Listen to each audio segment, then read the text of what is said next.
мысалға Стив Джобсты алайық. Бағана сіз айттыңыз, өмірі голодный, аш болу керек деп. Арсенал Әшімбатам айтты, актер адам дейді, ұлы актер адам өмір аш болу керек дейді. Олай қарасақ, бүгіндегі Дональд Трамптың биографиясын қарайық, немесе Ричард Брэнсонды қарайық, немесе Олег Тиньковты қарайық, немесе кезіндегі, бүгінгі емес, кезіндегі баяғы Марғұлан ағамызды қарайық. Сіздер өздеріңіз бақыттың жолымен, сол жетістіктің жолымен жүрдіңіздер ғой? Жоқ, бұл жерде мынандай не бар? Процесстің кайф алды. Жоқ, бақыт деген әр адамдың бақыты бөлек.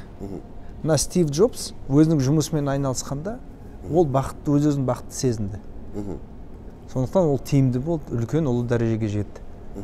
Бірақ оның бақытының ішінде семьяның бақыты кірген жоқ. Оның семьясымен бычыт болды. Өзі несімен, баласымен, әйелімен дұрыс тұра алмады ғой. Өйткені ол өзінің бақыт деген түсінігінде семья болған жоқ. Отбасы не ғана болды? Оның бақытты сезінуі тек қана жұмыс болды. Жұмысқа беріліп кеткен сол жұмыс, оның бақыты да, семьясы да, бәрі да сол жұмыс. Сондықтан ол сондай деңгейге, сондай жетістіктерге жетті. Бақыт деген ол барлық адамға бірдей нәрсе емес қой. Мысалы, біреу айтады, маған мен бақытты сезіну үшін маған ақша керек емес, маған балаларымның денсаулығы, олардың жетістіктері бәрі, мен өз өмірімді өзімнің жанұяма, отбасыма неткен адам, көздеген адам. Мен бақытты сезіну үшін өзімді, мен балаларымның қауіпсіздігі, олардың ақшасының жеткіліктігі сол жетеді. Мысалы, ол айтады, маған мысалы айына $10,000 тауып отырсам, не $5,000 балаларымды оқытуыма бәріне болды, қалған уақыттың бәрін мен өзім балаларыма, отбасыма жұмсаймын.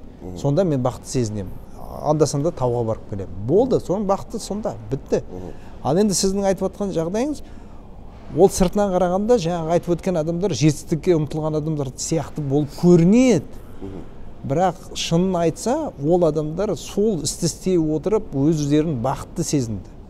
Олар бақытқа ұмтылды, бақыт арқылы жетістікке жетті. Бірақ олардың бақыты өзгеше.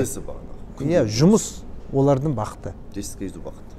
Әйел олардың жұмысы. Әйел да, бала да олардың жұмысы, бәрін жауып тастаған. Сондықтан ол ұлы жетістікке жеткен адамдардың бәрі бақыт жолын қуған адамдар. Бірақ олардың бақыты өзгеше. Басқа, сіз қайсыны жатасыз аға? Мен бұрын былай қарайтын. Мен өмір бақи бизнесмен болғым келген. Бизнес жасағанда енді кез келген ойын сияқты оның шоты бар ғой. Мысалы футболда гол арқылы, басқа жерде көкпарды неге тастау арқылы, қазанға тастау арқылы. Ал енді мынау бизнесте шотын ақшалай есептейсің ғой. Сондықтан менің мақсатым, көздеген мақсатым ол уақытта. Ол ақша емес, бизнесті жақсы, ірі, үлкен, ұлы бизнес жасау болатын. Ал енді ол мына шотқа қарап отырып, мен қарап отырмын, үлкен жетістікке жеттім бе, жетпедім бе, сол сияқты. Бірақ менің бақытым ол жұмыс болатын. Мен сол жұмысқа беріліп істейтінмін, бәрі сонымен айналысатын. Мына кризистен өткеннен кейін мен өзімнің бақытымды басқаша көзқарасымды ауыстырдым да, мен түсіндім, ақша табу ол ешқашан бақыт алып келмейді. Нақты, шынайы, үлкен бақыт алып келмейді. Ол өйткені тек қана бір жаққа ұмтылған нәрсе. Оның ішінде семья жоқ, отбасы жоқ, достармен араласа алмайсың, уақытың болмайды, көп дүние жүзін аралап жүре алмайсың. Сондықтан мен оны өзгерттім да, мен қазіргі бақыт деген түсінігім басқаша. Мен өз-өзіме миссиямды өзгерттім. Мысалы, мен миссия деген ол адамның мен бұл дүниеге не үшін келген сұраққа жауап қой.